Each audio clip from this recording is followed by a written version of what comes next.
સુરત શહેરના વેસુ વિસ્તારમાં આવેલ આશીર્વાદ વિલા કોઓપરેટિવ હાઉસિંગ સોસાયટીના 2500થી વધુ રહીશોએ ચૂંટણીનો સંપૂર્ણ બહિષ્કાર કર્યો। શહેરના પોસ્ટ વિસ્તાર વેસુ ભરથાણામાં રાજકીય ગરમાવો જોવા મળ્યો। આશીર્વાદ વિલા સોસાયટીના રહીશોએ તંત્ર અને શાસકો સામે મોરચો માંડ્યો। 20 વર્ષથી પ્રાથમિક સુવિધાઓ માટે વલખા મારતા રહીશો મક્કમ।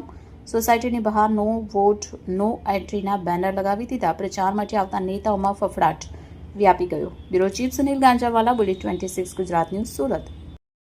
આ વખતે આખી સોસાયટી વોટિંગ નથી કરવાનું રીઝન એ છે કે અત્યાર સુધી જ્યારે પણ શાસક પક્ષ ઇલેક્શન આવે છે ત્યારે મોટા મોટા કમિટમેન્ટ કરીને જાય છે કે તમારા પ્રોબ્લેમ અમે સોલ્વ કરશું, પણ એ પ્રોબ્લેમ જ્યારે ઇલેક્શન પતી જાય છે પછી જ્યારે સોલ્વ કરવાની વાત આવે છે એ રીતના દર વખતે રજૂઆત કરવા છતાં પછી પણ કોઈ સોલ્યુશન આવતું નથી અને જે તે ઓફિસોના ચક્કર ખવડાવે છે।